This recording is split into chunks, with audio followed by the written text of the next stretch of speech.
శుక్లాంబరధరం విష్ణుం శశివర్ణం చతుర్భుజం ప్రసన్నవదనం ఛాయేత్ సర్వవిఘ్నోపశాంతయేత్. గురుర్బ్రహ్మ గురుర్విష్ణుః గురుర్దేవో మహేశ్వరః గురుః సాక్షాత్ పరబ్రహ్మ తస్మై శ్రీ గురవై నమః. వ్యాసాయ విష్ణురూపాయ వ్యాసరూపాయ విష్ణవే నమో వై బ్రహ్మనిధయే వాసిష్ఠాయ నమో నమః. కూజంతం రామ రామీతి మధురం మధురాక్షరం ఆరుహ్య కవితాశాఖాం వందే వాల్మీకికోకిలం. శ్రుతిస్మృతిపురాణానాం ఆలయం కరుణాలయం నమామి భగవత్పాదశంకరం లోకశంకరం. వాగర్ధావివ సంపృక్తౌ వాగర్ధ ప్రతిపత్తయే జగతః పితరౌ వందే పార్వతీ పరమేశ్వరౌ. సుక్తిం సమగ్రయతున స్వయమేవ లక్ష్మీః శ్రీరంగరాజమహిషై మధురైః కటాక్షైః. వైదగ్ధ్యవర్ణగుణగుంభనగౌరవైర్యాం కండూలకర్ణకుహరాः కవయోధయంతి. హైమోర్ధ్వపుండ్రమజహన్మకుటం సునాసం మందస్మితం మకరకుండలచారుగండం బింబాధరం బహుళదీర్ఘకృపాకటాక్షం. శ్రీవేంకటేశముఖమాత్మని సన్నిధత్తాం. విమలపటి కమలకుటి పుస్తక రుద్రాక్షసహస్తపుటి కామాక్షి పక్ష్మలాక్షి కలిత విపంచి విభాసి వైరించి. మనోజవం మరుతతుల్యవేగం జితేంద్రియం బుద్ధిమతాం వరిష్టం వాతాత్మజం వనరయూధముఖ్యం శ్రీరామదూతం శిరసా నమామి. ఆపదామపహర్తారం దాతారం సర్వసంపదాం లోకాభిరామం శ్రీరామం భూయో భూయో నమామ్యహం. హరి ఓం. పరమేశ్వర స్వరూపైన సభకి నమస్కారం.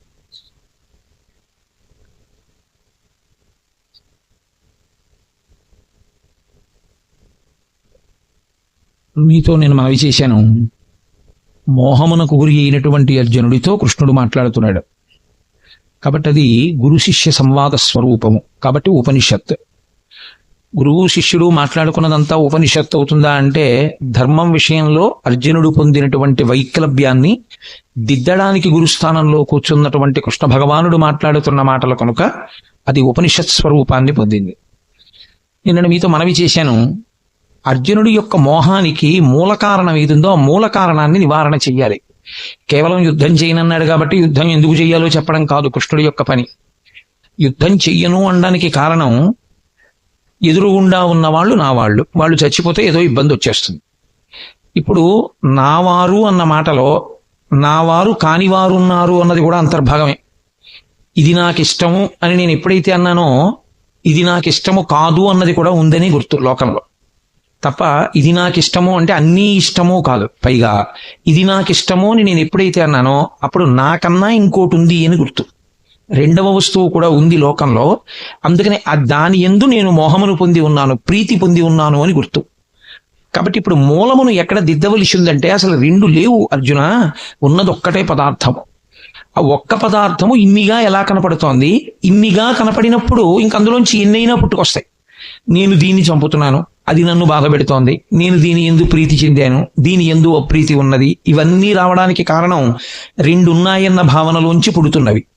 కాబట్టి ఇప్పుడు అద్వైతము అని శంకరులు దీన్ని ప్రతిపాదన చేస్తారో అలా మూలాన్ని ఆయన దిద్దవలసి ఉంటుంది. వ్యాధికి మూలము ఏదో ఆ మూలమునకు ఔషధాన్ని ఇవ్వాలి.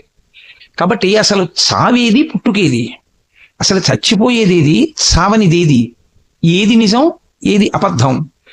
అందుకని ఆయన మూలం సత్యం దగ్గర నుంచి వివరణాన్ని ప్రారంభం చేశాడు. నిన్నటి రోజున మీతో నేను మనవి చేశాను, దేహినోస్మిన్ యథా దేహే కౌమారం యవ్వనం జరా తథా దేహాంతర ప్రాప్తి ధీర తత్రనుముహ్యతి. ధీర, మిగిలిన వాళ్ళందరూ ఆ విషయంలో మోహాన్ని పొందేవాళ్లే. అయ్య బాబాయ్ చచ్చిపోతాను, అయ్య బాబాయ్ చచ్చిపోతానని బెంగ పెట్టుకునేవాళ్లే. ఒక్క ధీరుడైన వాడు, ధీహి అన్న శబ్దం బుద్ధికి గుర్తు. గొప్ప బుద్ధి కలిగినటువంటి వాడు అంటే ఆత్మవస్తువు గురించి సరి అయినటువంటి జ్ఞానమును పొందిన వాడెవరో, శాస్త్రము యొక్క ప్రామాణ్యమును బాగా గుర్తిరిగిన వాడెవరో, పెద్దల చేత చేయబడినటువంటి ప్రబోధము జీర్ణము చేసుకున్న వాడెవరో ఆయనొక్కడూ మోహమును పొందడు. దీని గురించి మోహమును పొందడు అంటే, తథా దేహాంతర ప్రాప్తి, ఈ శరీరాన్ని విడిచిపెట్టి ఇంకొక శరీరాన్ని నేను పొందుతాను అన్న విషయంలో మోహాన్ని పొందడు. అసలు మిగిలిన వాటి విషయంలో అసలు నేనంటూ ఉన్నానని సరిపెట్టేసుకుంటాడు. బాల్యములో శరీరం ఉంది, తాను చూస్తున్నాడు తన బాల్యంలో ఉన్నాను. ఈ శరీరం యవ్వనంలో ఉంది కాబట్టి బాల్యం వెళ్ళిపోయింది చూస్తున్నాడు. యవ్వనం వెళ్ళిపోయింది, వార్ధక్యం వచ్చింది చూస్తున్నాడు. కానీ ఈ మూడిటి యందు నేను అన్నది ఉంది. నేను లోపల ఉన్నాను, ఉండి ఇది బాల్యంలో ఉంది తెలుసుకుంటున్నాను, ఇది యవ్వనంలో ఉంది తెలుసుకున్నాను, ఇది వార్ధక్యంలో ఉంది తెలుసుకున్నాను. అయినా పెద్ద భయం లేదు, ఎందుకంటే పోన్లే వార్ధక్యం అంటే ఏముంది, జంతికలు తినలేను, చెకోడీలు తినలేను, అంతేగా పళ్ళు ఊడిపోతే. కానీ నేనంటూ ఉన్నాను కదా, కాబట్టి ఓ ధైర్యం. సావు అంటే భయం ఎందుకో తెలుసా అండి? ఇది ఉండదు, ఇది ఉండదంటే నేను ఉండను. కానీ ఇది మారుతోందని తెలుసుకుంటున్న లోపల ఉన్న నేను ఏదుందో అది పరమసత్యం. అది దీన్ని విడిచిపెడితే మళ్ళీ ఇంకొక దాన్ని తొడుక్కుంటుంది, ఇంకొక శరీరంలోకి ప్రవేశిస్తుంది, ఈ శరీరాన్ని వదిలేస్తుంది, ఆ శరీరాన్ని పుచ్చుకుంటుంది. అనుభవం ఎక్కడి వరకు చెప్తోంది అంటే శరీరమునకు మార్పు ఉంటుంది అన్న విషయంలో సత్యం. ఏం పర్వాలేదు, బాల్యం వెళ్ళిపోయింది, ఎవరం వచ్చింది, ఎవరం వెళ్ళిపోయింది, వార్ధక్యం వచ్చింది ఒప్పుకుంటాడు. ఈ శరీరం పోయి ఇంకో శరీరం వస్తుందన్న విషయంలో మాత్రం నమ్మడు. ఎందుచేత నమ్మడు అంటే జ్ఞాపకంలో లేదు. ఇది బాగా పట్టుకోవలసినటువంటి విషయం. అనుభవంలోకి వేదాంతం రావడం ఇక్కడ ఉంటుంది. నీకు గుర్తుందా, ఈ శరీరాన్ని విడిచిపెట్టక ముందు నువ్వు ఏ శరీరాన్ని విడిచిపెట్టావో నీకు జ్ఞాపకం ఉందా? నేను ఇవాళ ఈ శరీరంలో ఉన్నాను, నేను ఇంకా కొంతకాలం ఈ శరీరంలో ఉంటాను అని అనుకోండి. కానీ ఈ శరీరంలోకి నేను రాకముందు ఏదో ఒక శరీరాన్ని విడిచిపెట్టి ఉండాలి. నేను ఏ శరీరాన్ని విడిచిపెట్టి ఈ శరీరంలోకి వచ్చాను అది కూడా నాకు తెలుసు అనుకోండి. ఇంకా భయం ఎందుకు? నేను చెప్తాను. నేను 1959 సంవత్సరంలో పుట్టడానికి ముందు ఫలానా చోట ఫలానా శరీరం వదిలేశానండి, ఆ శరీరాన్ని అక్కడ వదిలేసి ఈ శరీరంలోకి వచ్చానండి అని చెప్తాను. ఇప్పుడు ఆ శరీరం వదిలి ఈ శరీరంలోకి వచ్చినట్టే ఈ శరీరం వదిలితే ఇంకో శరీరంలోకి ఎడతాను. ఏమిటి పెద్ద బాధ? అప్పుడు సంసారం ఉంటుందిగా, గొడవ లేదు. కానీ వచ్చిన పెద్ద చిక్కు ఎక్కడ వస్తుందంటే ధీరుడు ధైర్యంగా ఉంటాడు, మిగిలిన వాడికి భయం ఎందుకు వస్తుందంటే చచ్చిపోవడం అన్న మాట యందు తాను ఇంతకు ముందు శరీరాన్ని ఒక దాన్ని విడిచిపెట్టి ఈ శరీరంలోకి వచ్చానన్నది జ్ఞాపకం లేదు, అది అనుభవంలో లేదు. అది కూడా అనుభవంలో ఉందనుకోండి, ప్రతివాడు ఎంత ధైర్యంగా ఉంటాడంటే ఏం పర్వాలేదు, ఈ శరీరం పడిపోతే ఇంకో శరీరం వస్తుంది. అది ఎందుకు ఈశ్వరుడు జ్ఞాపకం ఉండకుండా చేశాడు? మీరు కొంచెం జాగ్రత్తగా, అసలు వేదాంతం అంతా అక్కడే ఉంది, ఆ శ్లోకంలో పట్టంతా అక్కడే ఉంది. ఇది బాల్యంలో ఉంది తెలిసింది, ఇది యవ్వనంలోకి వచ్చింది, బాల్యం పోయిందని తెలిసింది, యవ్వనం వెళ్ళిపోయి వార్ధక్యం వచ్చింది, దీనికి బాల్యమో యవ్వనమో పోయాయని తెలిసింది. ఇది గతంలో శరీరం విడిచిపెట్టిందని ఎందుకు గుర్తులేదు? అది కూడా నువ్వు పొందిన అవస్థగా, ఒకప్పుడు శరీరాన్ని విడిచిపెట్టావుగా. మనది గుర్తు లేకుండా ఈశ్వరుడు ఎందుకు చేసినట్లు అంటే అసలు శాస్త్రంలో ఉన్నటువంటి చాలా పెద్ద గమ్మత్తైన విషయం ఒకటి ఉంది. మృత్యువు అనేది ఎప్పుడో ఒక్కరోజు వచ్చేది కాదు. మృత్యువు పుట్టినప్పుడే వచ్చేస్తుంది. ఎప్పుడెప్పుడు ఆగిపోవడం అన్న ప్రక్రియ జరుగుతూ ఉంటుందో అప్పుడప్పుడు మృత్యువు చేత గ్రసింపబడుతూ ఉంటాడు. నేను మీకు బాగా అర్థం అవడానికి ఒక ఉదాహరణ చెప్పాలి అంటే, ఒక గొంగళీ పురుగు గూడు కట్టుకు పడుకుంటుంది. ఇప్పుడు గూడు కట్టుకుని నిద్రపోతున్నటువంటి గొంగళీ పురుగు అకస్మాత్తుగా గూడు చింపుకుని సీతాకోక చిలుకగా బయటికి వెళ్ళిపోతుంది. గొంగళి పురుగు సీతాకోక చిలుకగా ఎప్పుడు మారిపోయింది, ఈ శరీరాన్ని ఎప్పుడు వదిలిపెట్టింది, ఆ శరీరాన్ని ఎప్పుడు పొందింది అని మీరు నన్ను అడిగారు అనుకోండి, హఠాత్తుగా ఏదో ఒక్క క్షణంలో అలా మారలేదు. ప్రతి క్షణం అది పడుకున్న దగ్గర నుంచి సీతాకోక చిలుక అయిపోయే లోపల ప్రతి క్షణంలోనూ మారిపోతూనే ఉంది. ఒక పువ్వు పిందె ఎప్పుడైంది అని అడిగారు అనుకోండి, పువ్వు పిందె హఠాత్తుగా అవ్వలేదు. పువ్వు క్రమంగా పిందెగా మారిపోయి, పిందెగా మారిపోయిన తర్వాత ఇంకా పువ్వుగా లేదు. పిందె కాయగా మారిపోయిన తర్వాత పిందెగా లేదు. కాయ పండుగా మారిపోయిన తర్వాత కాయగా లేదు. పండు నేల మీద పడిపోయి భూమిలో కలిసిపోయిన తర్వాత ఇక పండుగా లేదు. అలాగే ఈ శరీరం ఎప్పుడు పుట్టిందో అప్పుడే దీనికి మృత్యువు కూడా ప్రారంభం అయిపోయింది. ఎలా ప్రారంభం అయిపోయిందో తెలుసా అండి? మార్పు రూపంలో ప్రారంభమైపోయింది ఈ శరీరానికి మృత్యువు. ఎప్పుడో వచ్చేది కాదు, ప్రతి క్షణము మృత్యువు చేత కబళింపబడుతూ ఉంటుంది. బల్లి ఈగని పట్టుకుంటుంది, ఈగ ప్రాణంతోనే ఉంటుంది, కొట్టుకుంటూ ఉంటుంది. ఇంకాను అది మెల్లమెల్లగా నోరు తెరిచి నోట్లోకి లాక్కుంటూ ఉంటుంది. ఆఖరణ నోట్లో పెట్టేసుకున్న తర్వాత సప్పరించేసి దాంట్లోకి విషం ఎక్కిన తర్వాత పూర్తిగా శరీరాన్ని విడిచిపెట్టేస్తుంది. అలాగే ఇది పుట్టినప్పుడే మృత్యు వచ్చేస్తుంది. ఇది మార్పు చెందుతోంది, ఒక్కొక్క అవస్థని దాటిపోతోంది అంటే మృత్యువుకి దగ్గరికి వెళ్ళిపోతూ ఉంటుంది. ఆఖరణ ఈ దేహాన్ని విడిచిపెట్టి ఇంకొక దేహంలోకి వెళ్ళిపోతాడు జీవుడు. భాగవతంలో అత్యద్భుతమైనటువంటి వర్ణన చేస్తారు ఈ తదా దేహాంతర ప్రాప్తి అన్న విషయంలో. శరీరాన్ని ఎలా విడిచిపెట్టి ఇంకొక శరీరంలోకి వెళ్ళిపోతాడో వర్ణన చేస్తారు. సరే, నేను ఆ విషయాన్ని ప్రస్తావించే ముందు మీతో ఒక మాట చెప్పవలసి ఉంటుంది. దీనికి బాల్యమును చూసింది, యవ్వనమును చూసింది, వార్ధక్యమును చూసింది, కానీ గతంలో ఇది శరీరం విడిచిపెట్టింది అన్న విషయం ఎందుకు జ్ఞాపకంలో లేదు జీవుడికి? ఎందుకు ఈశ్వరుడు అది జ్ఞాపకం లేకుండా చేశాడు? అది కూడా జ్ఞాపకం ఉంటే మనకి చాలా భయం పోతుందిగా. వచ్చిన గొడవ ఏమిటి అంటే, మీరు ఒకటి బాగా జ్ఞాపకం పెట్టుకోవాలి, అనుబంధములన్నీ జీవునివే కానీ శరీరానివి కావు. నేను అనబడే పదార్థం ఈ లోపల ఉన్నంతసేపే నా కూతురు నాన్నగారు ఉన్నారు అంటుంది. దీని లోపల నేనన్న చైతన్యం ఉన్నంతసేపే నా కొడుకు నాన్నగారు ఉన్నారు అంటాడు. ఈ లోపల నేనన్న చైతన్యం ఉన్నంతసేపే మీ అందరూ కోటేశ్వరరావు గారు ఉన్నారు అంటారు. ఒక్కసారి ఆ చైతన్యం శరీరాన్ని విడిచిపెట్టింది అనుకోండి, ఆ జీవుడు ఇందులోంచి బయటికి వెళ్ళిపోయాడు అనుకోండి, ఈ శరీరం ఇక్కడే ఉన్నా కోటేశ్వరరావు గారు లేరు అంటారు. ఎందుచేత అంటే జీవుడు వెళ్ళిపోయాడు అందులోంచి. అనుబంధములన్నీ ఎవరివి అంటే జీవుడివే. కాబట్టి ఇప్పుడు జీవుడికి తాను ఏ శరీరం విడిచిపెట్టాడో జ్ఞాపకం ఉందనుకోండి, అనుబంధములు కూడా జ్ఞాపకం ఉండిపోతాయి. నేను ఫలానా చోట శరీరం విడిచిపెట్టాను అని జ్ఞాపకం ఉంటే, ఆ శరీరంలో తాను ఉన్నప్పుడు తనకి భార్యగా ఉన్నదెవరు, తనకి బిడ్డలుగా ఉన్నదెవరు, తనకి ఆత్మీయులుగా ఉన్నదెవరు, తనకి విరోధులుగా ఉన్నదెవరు, అది కూడా జ్ఞాపకం ఉంటుంది. ఇప్పుడు అది కూడా జ్ఞాపకం ఉంటే మీరు ఈ జన్మలో అసలు ఉద్ధరణ వైపుకి ఏం అడిగేస్తారు? ఇంకా రాగద్వేషములు ఎక్కువయ్యాయి. అది అసలు ఈ జన్మలో మీరు కొత్తగా పెంచుకుంటున్న రాగద్వేషములే మీ అభివృద్ధికి, మీ పురోగతికి, మీరు ఈశ్వరుణ్ణి చేరుకోవడానికి ప్రతిబంధకాలు. అందుకేగా మీతో మనవి చేశా, నువ్వు నేను అన్న 2 మాటలు ఎప్పుడొచ్చాయో అప్పుడు 2 వచ్చాయి. 2 ఎప్పుడు వచ్చాయో అప్పుడు అజ్ఞానం వచ్చింది, అవిద్య వచ్చింది. ఇప్పుడు కొత్తగా రెండిటి మధ్యలో ఇంత చేరిపోయింది అనుకోండి. గజేంద్ర మోక్షంలో దశలక్ష కోటి కరణీనాథుండనయ్యుండి మద్దానంభ పరిపుష్ట చందనల తంతఛాయలందుండలేక అంటాడు. పోతన గారంతా గజేంద్ర మోక్షం అంతా చేసిందంతా వేదాంతమే. 10 లక్షల కోట్ల మంది భార్యలు ఉన్నారు నాకన్నాడు. అంటే నిజంగా 10 లక్షల కోట్ల మంది భార్యలు ఉన్నారంటే వచ్చిన అభ్యంతరం ఏం లేదు. అసలు యథార్థం ఏమిటంటే, ఈ లోపలి జీవుడు ఎన్నో శరీరాల్లో ఉన్నాడు. ఇత పూర్వం అన్ని శరీరాల్లో ఉన్నప్పుడు దానికి అంతమంది భార్యలు ఉన్నారు. ఎంతమంది భార్యలు ఉన్నారో అంతమంది భార్యలతో అంతమంది బిడ్డల్ని కన్నాడు. ఈశ్వరుడు చేసిన మహోపకారం ఏమిటంటే, గత జన్మకి సంబంధించినటువంటి జ్ఞాపకాల్ని అమ్మ కడుపులోంచి బయటికి వచ్చేటప్పుడు జ్ఞాపకం లేకుండా తీసేస్తాడు. శఠము అన్న వాయువు పట్టుకుంటుంది, భాగవతంలో చెప్తారు దాని గురించి. ఆ శఠమన్న వాయువు పట్టుకోగానే అన్నీ మర్చిపోతాడు. అప్పటి వరకు జ్ఞాపకం ఉంటాయి. అప్పుడు వరకు ప్రార్థన చేస్తాడు ఈశ్వరుణ్ణి బయటికి తోసేయమన్నాను. అయ్యో నేను ఫలానా వారికి భర్తగా ఉన్నాను, ఫలానా వారికి భార్యగా ఉన్నాను, ఫలానా వారికి బిడ్డడుగా ఉన్నాను, వాళ్ళని నమ్ముకున్నంత చేశాను, చిట్ట చివరికి నాకు మిగిలిందేం లేదు, ఈశ్వరా నిన్ను చేరలేకపోయాను, ఇంకొకసారి శరీరం అయ్యి, అప్పుడు నేను ఈ శరీరం ఉంటే ఈ శరీరంతో నీ సేవ చేస్తాను. శరీరంలో నేను ఉన్నాను కాబట్టి మనసు మంచిదిగా పెట్టుకుని మంచి ఆలోచనలు చేస్తాను, ఉపకారాలు చేస్తాను, పుణ్యాలు చేస్తాను.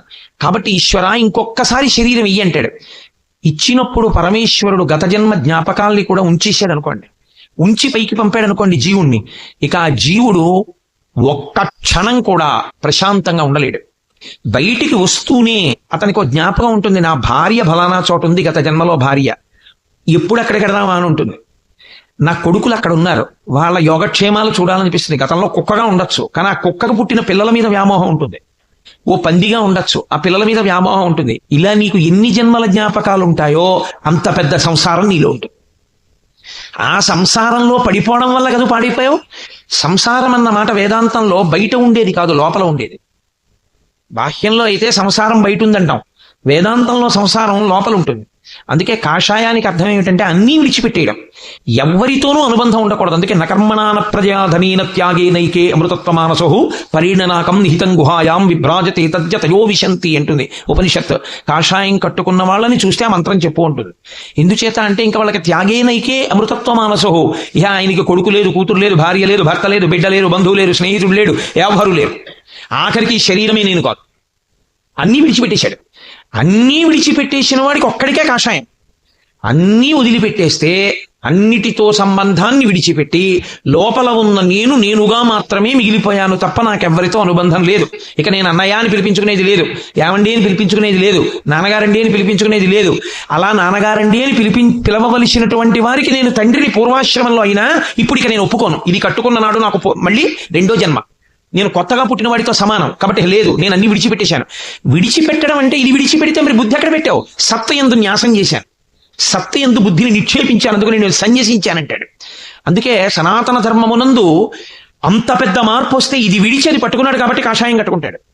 అది లేకుండా కట్టుకున్నాడు అనుకోండి చాలా దోషభూయిష్టం అయిపోతుంది. కాబట్టి ఈ సంసారం అనేటటువంటిది లోపలుంది తప్ప నిజానికి పైన లేదు. నేను ఇక్కడ కూర్చున్నా, అయ్యో నా భార్య, అయ్యో నా భార్య, అయ్యో నా భార్య అని వెంపర్లాట నాకుంటే సంసారం ఇక్కడే ఉంది. నేను ఇంట్లో ఉన్నా, ఇవన్నీ అనుబంధాలు. గతంలో నాకు ఎంతమంది భార్యలు, ఇప్పుడు ఒక భార్య అని నేను మోహమునకు గురికాని స్థితిని, అది నోటితో చెప్పడం కాదు. నేను ఇప్పుడు నోటితో చెప్పిన మాట చేత నేను ఆ స్థితిని పొందాను అని మీరు అనుకుంటే చాలా పొరపాటు. నేనే చెప్తున్నాను, నేను ఆ స్థితిని పొందిన వాడను కాను, పొందడానికి ప్రయత్నం చేస్తున్న సాధకుడను మాత్రమే. అందుకే నాకు ఉద్వేగములు ఉంటాయి, నిజ జీవితంలో ఇంకా ఉద్వేగములకు లోనవుతుంటాను, పరిశీలనం చేస్తుంటాను. అది ఎప్పుడో పండుతుంది. ఆ పండిన నాడు నేను సాధన యందు చేరవలసిన స్థాయిని చేరిన వాడనవుతాను. అందుకే వేదాంతం మనసుని పట్టుకోవలసిందే కానీ వేదాంతం తాత్పర్యంగా నేర్చుకునేది కాదు. కాబట్టి సంసారం అన్నది నీ లోపల ఉన్నది, దానివల్ల పాడైపోయావు గత జన్మలలో. ఇప్పుడు మళ్ళీ నీకు సంసారం పెట్టడం అంటే గతంలో ఉన్న జ్ఞాపకాలన్నీ పెట్టడమే. ఏ శరీరం వదిలిపెట్టావో నీకు ఈశ్వరుడు జ్ఞాపకం ఉంచేశాడనుకో, ఉత్తర క్షణం ఈశ్వరుడు నిన్ను పుట్టిస్తూనే మళ్ళీ సంసారం అన్న రొంపిలో ముంచి పుట్టించాడు. ఇక నువ్వేం ఉద్ధరణ పొందుతావు? నువ్వు కొత్తగా కల్పించుకుంటున్న అనుబంధముల నుండే వినిర్ముక్తం కాలేకపోతున్నావు. గత జన్మలలో ఉన్న అనుబంధాలు కూడా నీకు జ్ఞాపకం ఉండిపోతే జీవుడిగా ఇక నువ్వు పైకొస్తావా? ఈ జన్మలో నువ్వు కోటీశ్వరుడవైనా, నీకు ఒక్కతే కూతురైనా, గత జన్మలలో నీకున్న 16 మంది ఆడపిల్లల్లో 80 ఇంకా పెళ్లి అవ్వకుండా నువ్వు వెళ్ళిపోయి ఉండుంటే ఇప్పుడు ఇక్కడ పుట్టిన పిల్ల కన్నా అక్కడ ఉండిపోయిన 80 పిల్లల పెళ్లిళ్ళ గురించి ఆలోచిస్తావు. ఇప్పుడు సంసారం పెరిగిందా, సంసారం తరిగిందా, పైకే వస్తావు నువ్వు. ఇక రాలేవు, కుదరదు. ఈశ్వరుడు శరీరాన్ని ఇచ్చేది దేనికి ఇస్తాడంటే, ప్రత్యేకించి మనుష్య శరీరాన్ని దేనికి ఇస్తాడంటే ఉద్ధరణ కొరకు ఇస్తాడు. నువ్వు దీన్ని తెప్పగా వాడుకుని పైకి రారా అని ఇస్తాడు. తెప్పగా వాడుకుని పైకి రావలసిన వాడికి ముందుండవలసిన లక్షణం ఆయన ఉపకారం చేసి ఓ బుద్ధి ఇస్తాడు. ఏమిటో తెలుసా అండి? గత సంసార వాసనలు నీకు జ్ఞాపకం లేకుండా చేస్తాను. కాబట్టి ఇప్పుడు జీవుడు ఏ శరీరం వదిలిపెట్టాడో జ్ఞాపకం ఉండకూడదు. అందుకే కడుపులో ఉన్నంతసేపు జ్ఞాపకం ఉంచుతాడు. ఎందుకు ఉంచుతాడో తెలుసా అండి? అది నరకం. ఆ నరకాన్ని అనుభవిస్తున్నప్పుడు బాధపడతాడు. ఇందువల్ల కదా మళ్ళీ పుడుతున్నాను. ఏ ప్రాణిగానైనా కానివ్వండి, గర్భస్థము నరకము. ఆ కటిక చీకటి కన్ను పొడుచుకుంటే కనబడదు. అందుకే 2 రంధ్రములు అంటారు. 11 రంధ్రములు శరీరం మనకు ఉంటాయి. ఒక రంధ్రం తెరుచుకుంటే వెనక్కి రాడు, ఒక రంధ్రం మూసుకుంటే మళ్ళీ లోకంలోకి వస్తాడు. నాభీరంధ్రం తెరుచుకుని ఉన్నంతసేపు అమ్మ కడుపులో అమ్మ తిన్నది తన శరీరంలోకి ఎడుతుంటుంది. బయటికి వచ్చేసిన తర్వాత నాభి కోసేస్తే నాభీరంధ్రం మూత పడిపోతుంది. ఇంకా నాభిలోంచి ఏది శరీరంలోకి వెళ్ళదు. నాభి మూత పడిపోయి ఉండిపోతే బొడ్డు ఊడిపోయిందంటారు. మూత పడిపోయింది అనుకోండి నాభీరంధ్రం, ఇక అందులోంచి వెళ్ళేది లేదు, అంటే శరీరాన్ని పొందడం పూర్తయిపోయిందని గుర్తు. మళ్ళీ బయటికి వెళ్ళిపోయేటప్పుడు ఈ శరీరంలోంచి గొప్ప సాధన చేసిన వాడు ఇక రాడని గుర్తు. ఏమిటంటే ఆఖరి సమయంలో, ప్రాణోత్క్రమణం అయ్యే సమయంలో నిర్భయంగా ఇన్నిసార్లు శరీరాలు విడిచిపెట్టి శరీరాలు పొందాను, ఇక నేను శరీరాన్ని పొందను, నాకొద్దు అని పరమేశ్వరుణ్ణి ధ్యానం చేస్తూ మనసు ఈశ్వరుని యందు నిలబెడతాడు. ఆ నిలబెట్టిన కారణం చేత ఈ శరీరము పడిపోతున్నా తాను సాక్షిగా నిలబడతాడు. అలా సాక్షిగా నిలబడిన వాడెవరో వాడు మాత్రమే వెళ్లే ద్వారం ఒకటి ఉంటుంది. అలా యోగమునందు వెళ్ళిపోయాడని గుర్తేమిటంటే ఊర్ధ్వముఖ చలనము చేసి బ్రహ్మరంధ్రమును భేదించుకుని పైకెడతాడు. ఇక్కడ చిట్లుతుంది. ఇక్కడ చిట్లి వెళ్ళిపోయాడు అంటే యోగమునందు వెళ్ళిపోయాడు అని గుర్తు. భగవద్గీత ప్రత్యేకించి సాంఖ్యయోగం అంతా కూడా యోగము యొక్క వైభవాన్నే మాట్లాడతాడు ఆయన. యోగము ధర్మముతో కలుస్తుంది. సరే, నేను అది ఎక్కడ అవసరమో అక్కడ దాని గురించి నేను మనవి చేసే ప్రయత్నం చేస్తాను. అసలు ధర్మాన్ని విడిచిపెడితే యోగం కాదు, ధర్మమునందు అనురక్తియే యోగము యథార్థమునకు. అందుకే యోగ కర్మసు కౌశలం అంటాడు ఆయన. కాబట్టి ఇప్పుడు గత జన్మ వాసన కానీ గత జన్మకి సంబంధించిన జ్ఞాపకం ఉండిపోతే ఇక ఆ జీవుడు ఉద్ధరణ పొందడు. ఈ జన్మలో ఏర్పడినటువంటి అనుబంధాలని తెంచుకోవడం కుదరట్లేదు. అందుకు కదా ధూర్జటి గుండెలు బాదుకున్నాడు. ఆలంచున్ మెడకట్టి దానికి అపత్య శ్రేణి కల్పించి తద్బాలవ్రాతము నిచ్చిపుచ్చుకొను సంబంధంబు కావించి. అమ్మ బాబోయ్, ఎంత వేదాంతం చెప్పాడో మహానుభావుడు. ఆలంచున్ మెడకట్టి అన్నాడు. ఆవిడ మెడలో తాళి కట్టాను నేను అనుకున్నాను, కానీ ఇక్కడ పట్టుకుందయా అంటే భార్యే కాదు, భార్యకి భర్త అయినా భర్తకు భార్య అయినా సంసారం అంత గట్టిగా పట్టుకుంటుంది. ఇప్పుడు దానికి అపత్య శ్రేణి కల్పించి, దాని వలన కొంతమంది పిల్లలు పుట్టేటట్టు చేసి ఆ భార్య వలన తద్బాలవ్రాతము నిచ్చిపుచ్చుకొను సంబంధంబు కావించి ఈ ఇంట పుట్టిన ఆడపిల్లని బట్టుకెళ్ళి ఇంకో ఇంట్లో ఇచ్చాడు, ఇంకో ఇంట్లో పుట్టిన ఆడపిల్లని ఇంటికి తెచ్చుకున్నాడు. 60 ఏళ్ళు వచ్చాక నేను చేసింది ఏమిటి అని వెనక్కి తిరిగి చూస్తే ఓ కొడుకుని కని కూతుర్ని తెచ్చుకున్నాను, ఓ కూతుర్ని కని ఇంకో ఇంటికి పంపించాను. దానివల్ల అల్లుడు వచ్చాడు, దీనివల్ల కోడలు వచ్చింది. ఇది నీ సాధించింది. దీనికి అనుబంధంగా మళ్ళీ కొన్ని అనుబంధాలు ఏర్పడ్డాయి తప్ప సాధనలో నేనేం చేశాను ఈ శరీరంతో? ఏమీ లేదు, సున్నా. ఈ అనుబంధాలే ఆఖరికి కొంప ముంచేస్తాయి మళ్ళీ. కాబట్టి తదా దేహాంతర ప్రాప్తి, ఇది జీవుడికి ఉన్న లక్షణం. శరీరాన్ని మళ్ళీ పొందుతాడు, కానీ అది నీకు జ్ఞాపకంలో లేదు, అనుభవంలో లేదు. అనుభవంలో లేకపోవడం వల్ల వచ్చిన పెద్ద భయం ఏమొచ్చిందంటే, శాస్త్రాన్ని ప్రమాణంగా తీసుకుని ఒరే ఈ శరీరం వదిలినా ఇంకో శరీరాన్ని పొందుతాన్రా అన్న ధైర్యం కూడా లేదు. అసలు ఇంకొక శరీరాన్ని పొందుతానన్న ధైర్యం కాదు, ఆ కోరిక ఉంచుకోకూడదు. అసలు ఆ కోరిక ఉండడం మొదటి తప్పు. సరే, అంత దూరం ఎక్కడ వెళ్ళిపోతానులేండి, కుదరదు. కనీసం మళ్ళీ మనుష్య జన్మలోకి వచ్చి శాస్త్రం చదువుకునేంత మంచి ప్రయోజనం కలిగితే చాలు అంటావా? నీకు మళ్ళీ శరీరం రాదనుకుని వ్యామోహపడ్డం పెద్ద తప్పు. తథా దేహాంతర ప్రాప్తి ధీర తత్రనుముహ్యతి. ధీరులైన వారు దాని గురించి మోహాన్ని పొందరు. అర్జున, నువ్వేమిటి ఇప్పుడు వాళ్ళందరూ చచ్చిపోతారు గుడ్డలు బాధేసుకుంటున్నాయేంటి? వాళ్ళు చచ్చిపోవడం అనేటటువంటిది శరీరం పడిపోతుంది, వాళ్ళు మళ్ళీ వచ్చేస్తారు ఇంకో శరీరంలోకి. నీకెందుకంత బెంగ? నువ్వు పడగొట్టకపోతే పడదనుకుంటున్నావా? పడిపోతుంది. పడిపోయింది రాదనుకుంటున్నావా? వస్తుంది. చిత్రం ఏమిటో తెలుసా? ఇక్కడ ఒక ప్రశ్న వస్తుంది వేదాంతంలో. మరి ఎందుకంటే అసలు ఈశ్వరుడి శరీరాలు ఇస్తుండడం? ఏదో ఒక గొడవ తేల్చేస్తే అయిపోతుంది కదా. మళ్ళీ శరీరం ఇవ్వకుండా, ఏమయ్యా నీకోసారి శరీరం ఇచ్చాను, నువ్వు సరిగ్గా ఉపయోగించలేదు, గుణపాల మీద ఎక్కించేస్తాడో గొడ్డలతో కొట్టేస్తాడో ఏదో చేసేనివ్వండి, అయిపోయింది. అక్కడతో దరిద్రం వదిలిపోయింది. లేదా తనలో కలిపేసుకున్నాడా? కలిపేసుకోమనండి, రెండే. మళ్ళీ శరీరం ఇస్తూ ఉండడం, మళ్ళీ చెయ్యి అంటూ ఉండడం, మళ్ళీ మనం కింద పడుతుండా మీద పడుతుండా, మళ్ళీ కింద పడ్డావు మీద పడ్డావు, మళ్ళీ తీసుకొచ్చి మళ్ళీ శరీరం ఇస్తుండా. ఏమిటండి అల్లరంతా? ఎందుకు ఈశ్వరుడు ఈ శరీరం ఇవ్వడం అంటే? మీరు ఒక్క విషయం జ్ఞాపకం పెట్టుకోవాలి. మనం శాస్త్రమును ప్రమాణంగా తీసుకుని మాట్లాడకపోతే, శాస్త్రమునందు సరి అయినటువంటి నిష్ట లేకపోతే, సరి అయినటువంటి సమర్థత కలిగిన గురువు దగ్గర శాస్త్రాధ్యయనం చేయకపోతే, బురదపాము లాంటి గురువు గారి నోట్లో పడ్డ పెద్ద కప్పలా పడిపోయి ఉండిపోతే వచ్చే పెద్ద ఇబ్బంది ఏమిటొస్తుందో తెలుసా అండి? శాస్త్ర పరిజ్ఞానమునందు పరిపక్వత ఏర్పడదు. ఏర్పడకపోతే సంధి ప్రలాపం అంటారు. అలాంటి మెట్ట వేదాంతం ప్రశ్నలు వస్తాయి. ఈశ్వరుడు ఎందుకు ఇచ్చాడు శరీరాన్ని? మొట్టమొదట అసలు చెప్పవలసిన విషయం ఏంటంటే, ఈశ్వరుడు మీకు శరీరమును ఇవ్వలేదు. ఈశ్వరుడు మీకు శరీరం ఇచ్చాడనుకున్న మీ సిద్ధాంతమే దోషభూయిష్టం. ఈశ్వరుడికి దాని యందు స్వాతంత్ర్యము లేదు. ఈశ్వరుడు ఇవ్వడు, ఆయన పెట్టుకోలేదు తన మీద. నేను మీకు ఈ శరీరాన్ని ఇస్తాను అని ఎక్కడా ప్రమాణం చేయడు. భగవద్గీత కాదు, మీరు సనాతన ధర్మమునందు వాంగ్మయాన్నంతటినీ చూడండి, ఇది మాత్రము ఈశ్వరుడు అనడు. ఎందుకు నేను ఈ మాట ఇంత నొక్కి చెప్తున్నానో తెలుసా అండి? ఒక్క సనాతన ధర్మమునందు మాత్రమే పునర్జన్మ సిద్ధాంతం ఉంది. మిగిలిన ఏ విశ్వాసము పునర్జన్మ సిద్ధాంతమును అన్ని అంగీకరించవు. ఎవరు పునర్జన్మ సిద్ధాంతాన్ని అంగీకరిస్తారో వారొక్కరే బొట్టు పెట్టుకుంటారు. బొట్టు పెట్టుకోరు అంటే మనం గుండెలు బాధేసుకోక్కర్లేదు. బొట్టు పెట్టుకోరు అంటే దానికి గుర్తు ఏమిటంటే, వారు పునర్జన్మ సిద్ధాంతమును అంగీకరించరు. పునర్జన్మ సిద్ధాంతమును అంగీకరించడం సనాతన ధర్మంలో అత్యంత ప్రధానమైన విషయం. నేను మళ్ళీ వస్తాను, ఎలా వస్తాను? ఈశ్వరుడు ఏది ఇస్తే అది ఇస్తాను. తప్పు, ఈశ్వరుడు ఇవ్వడు. మరి దేని వల్ల వస్తాను? నేను ఏం చేస్తానో దానివల్లే నేను వస్తాను. ఇది చాలా గమ్మత్తుగా ఉంటుంది ఈ విషయం. ఎందుకో తెలుసా అంటే, ఈశ్వరుడు ఏం చేస్తాడంటే, మనుష్య ప్రాణి విషయంలో బుద్ధి అన్నదాన్ని ఇచ్చి విడిచిపెడతాడు. ప్రతి మనుష్య ప్రాణి యందు బుద్ధి ఉంటుంది, ఇది ఇతర ప్రాణుల యందు ఉండదు. అందుకే వాటికి కర్మక్షయం ఒకటే ఉంటుంది. దానికి బుద్ధిని ఉపయోగించుకోవడం అలా ఏం ఉండదు దానికి. ఒక్క మనుష్య ప్రాణి బుద్ధి. అందుకే సనాతన ధర్మమునందు మీరు ఏం చేశారు అన్నది కాదు, మీరు ఏం చిట్ట చివరి ఫలితం ఏమడిగారు అన్నదే ప్రధానం. ఎటు తిరిగి ఎటు రండి, మీరు ఆఖరణ అడిగేది ఒకటే అడుగుతారు, ధియో యోన ప్రచోదయాత్ అని అడుగుతారు. మా బుద్ధులు ప్రేరేపింపబడుగాక. మీరు దుర్గమ్మ తల్లిని ప్రార్థన చేశారనుకోండి, తన్నో దుర్గి ప్రచోదయాత్, ఓ అమ్మా మా బుద్ధులను ప్రేరేపించు. శివుణ్ణి పూజ చేశారనుకోండి, తన్నో రుద్ర ప్రచోదయాత్, ఓ రుద్రుడా మా బుద్ధులను ప్రేరేపించు. విష్ణువుని ఆరాధిస్తే తన్న విష్ణు ప్రచోదయాత్, ఓ విష్ణువా మా బుద్ధులను ప్రేరేపించు. అగ్నిని ప్రార్థన చేస్తే అగ్ని మా బుద్ధులను ప్రేరేపించుగాక. మీ బుద్ధిని ప్రేరేపించమని అడుగుతారు. ఎందుకో తెలుసా అంటే, వాడి బుద్ధి గడ్డి తిందిరా అంటుంటారు.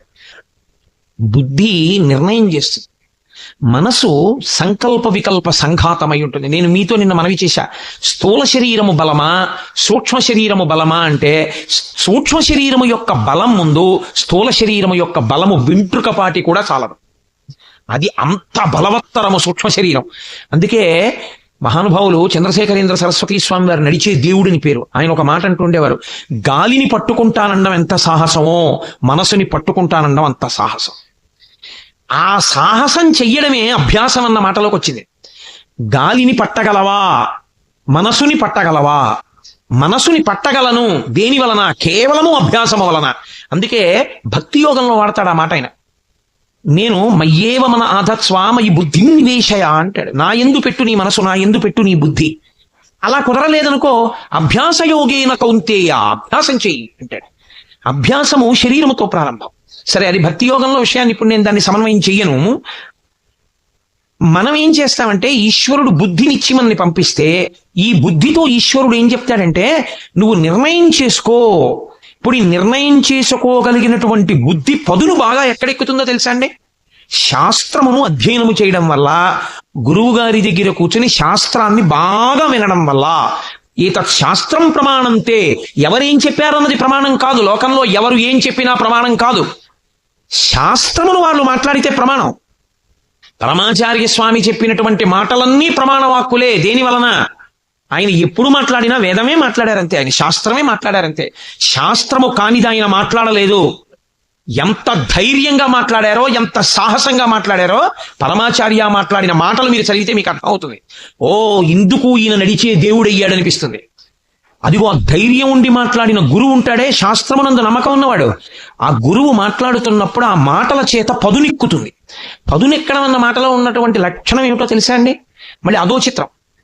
గురువు గారి మాటలు కూడా చింతపండు లాంటివి. మన మనసు కిలిమిక్కినటువంటి పాత్ర లాంటిది. చింతపండు పెట్టి మీరు కిలిమిక్కిన పాత్రని తోముదాం అనుకున్నారనుకోండి, ధగధగా మెరవాలి. ఇప్పుడు చింతపండు తీసుకొచ్చారు, ఏమండి చింతపండు బాగుందా? బాగుంది. కిలిమిక్కిన పాత్రకి కిలి ఉందా? ఉంది. ఇప్పుడు దీనికి ఉన్నటువంటి ఆ గబ్బు పోవాలి. ఈ చింతపండుతో ఈ పాత్రని తోమవచ్చు, పులుసులోనూ వేసుకోవచ్చు. ఏమైనా అభ్యంతరమా మీకు? పాత్రను తోమకుండా పులుసులో వేసాను, అభ్యంతరమా? అభ్యంతరం కాదు. పాత్రకి కిలి ఉంది. ఇప్పుడు నేను ఈ చింతపండు పట్టుకొచ్చి తోమాను. తోమిన తర్వాత పాత్ర మెరుస్తోంది. ఇప్పుడు నేను తోమడానికి ఉపయోగించినవి ఏమున్నాయో దాన్ని పులుసులో వేసుకోవచ్చా? కుదరదు. అలాగే గురువు గారి మాటలు వినడం వల్ల మీరు చిత్తశుద్ధికి చేసేటటువంటి కర్మలు ఏ ఉన్నాయో ఆ కర్మలను కూడా జ్ఞానోపలబ్ధి కొరకు ఒక స్థాయిలో విడిచిపెట్టి నించవలసి ఉంటుంది. అక్కడ వస్తుంది కర్మ పరిత్యాగం. అప్పటి వరకు అసలు రానే రాదు, అది తెలియదు. ఆ జ్ఞానం అంకురించే వరకు ఎందుకు కర్మఫల పరిత్యాగం చేసి తాను సాక్షిగా నిలబడిపోగలిగిన స్థితికి వెళ్ళిపోతాడో అర్థం కాదు. అదంత అసలు చెప్పడం కూడా అంత తేలిక కాదు. చాలా కష్టం ఆ స్థాయి గురించి మాట్లాడడం. అందుకే ఈశ్వరుడు బుద్ధినిచ్చాడు. ఇది ఎంత పదును పెడితే అంత బాగా కోస్తుంది. ఇప్పుడు ఈ బుద్ధి పదునెక్కడం అన్నది దేని మీద ఉంటుందో తెలుసా అండి? అది క్రమక్రమంగా దానికి తగలకూడనివి తగలడం వల్ల అది తుప్పడుతుంది. ఏవి తగులుతుంటాయి బుద్ధి మీద అంటే మనసు యొక్క ప్రకోపం బాగా తగులుతుంది. ఈ మనసుకున్న లక్షణం ఏమిటో తెలుసా అండి? దీనికి ఎప్పుడు రుచి కావాలి. వేదాంతం అలాగే ఉంటుంది. మరి నేను భాగవతం చెప్పినట్టు రామాయణం చెప్పినట్టు ఉండదు. వేదాంతం అలాగే ఉంటుంది. భగవద్గీత అంటే రుచి ఎప్పుడు అడిగేది ఎవరు అంటే మనస్సు ఒక్కటే, బుద్ధి కాదు. మీరు బాగా జ్ఞాపకం పెట్టుకోవాల్సి ఉంటుంది ఆ విషయాన్ని. అందుకే అది సంకల్ప వికల్ప సంఘాతము. ఈ సీసా ఇక్కడ పెట్టారనుకోండి, ఇవి ఎలా ఉంటాయో కాసి నోట్లో పోసుకుంటే ఎలా ఉంటుందంటావు అంటుంది. ఎందుకనంటే అది సంకల్ప వికల్ప సంఘాతం. అది ఎప్పుడు ఏదో ఆలోచిస్తుంది. అందుకే అది ఉన్నంతసేపు దుఃఖమే. అది ఉందంటే దుఃఖం. ఎందుకో తెలుసా అండి? సంకల్పం అన్నా చేస్తుంది, వికల్పం అన్నా చేస్తుంది. రెండిటి ఎందు దుఃఖం ఉంటుంది. సుఖరూపం ఉంటుంది కదండి అని మీరు నన్ను అనొచ్చు. సుఖము దుఃఖము యొక్క భాష. అది వెంటనే దుఃఖాన్ని తీసుకొచ్చేస్తుంది. ఎందుకో తెలుసా అండి? నేను చాలా ప్రీతి చెందేటటువంటి వస్తువు నా దగ్గర ఉంటే నాకు సుఖం అండి. ఇప్పుడు అదేదో తిరుగుతోంది, నాకు చాలా సుఖంగా ఉంది. ఇది తిరుగుతోంది, నాకు చాలా సుఖంగా ఉంది. అది ఆగిపోయింది, ఏమవుతుంది? దుఃఖం వచ్చేసింది అంతే. సుఖమునందు దుఃఖము ఇమిడి ఉంటుంది, దుఃఖమునందు సుఖము ఇమిడి ఉంటుంది. ఆ తర్వాత మళ్ళీ తిరిగింది అనుకోండి, నిర్వాణాయ తరుచ్ఛాయ తప్తస్య విశేషత అని సంస్కృతంలో సూక్తి.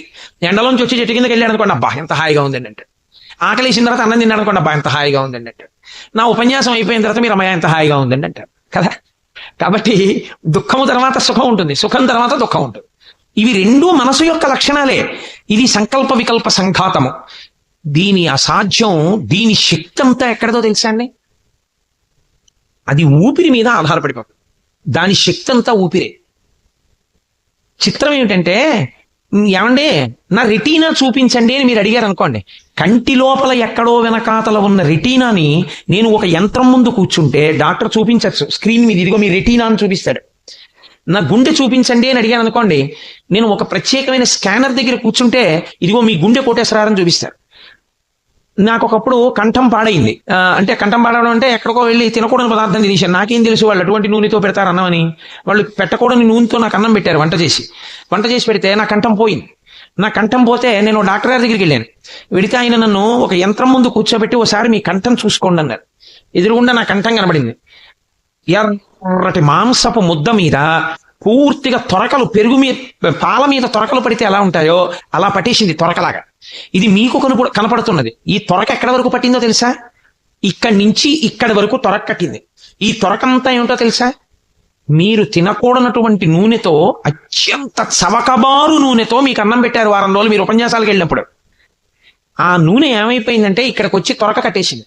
కట్టేసి వాయువుని వాక్కుగా మారనివ్వకుండా అడ్డేస్తోంది. ఇప్పుడు ఇదంతా కూడా పోవాలి. ఇది పోవడానికి ఔషధులు ఇస్తున్నాను. అవి తింటే ఈ తొరకంతా కరిగిపోతుంది. కరిగిపోయాక మీ కంఠం మీకు వస్తుంది అన్నాడు ఆయన. నా కంఠం నేను చూసుకున్నానా లేదా? నా శబ్దపేటికతో సహా ఆ రోజు నేను చూసుకున్నాను. నా మనస్సుని చూపించండి అని నేను ఏ డాక్టర్ అన్నా అడిగాను అనుకోండి, చూపిస్తారా? ఎవ్వరూ చూపించలేరు. ఎందుకో తెలుసా అండి? మనసు మీ చేత చూడబడేది కాదు, కానీ అదే మిమ్మల్ని నడిపిస్తూ ఉంటుంది. దానికి వచ్చిన లక్షణం ఏమిటంటే అది సంకల్ప వికల్ప సంఘాతం.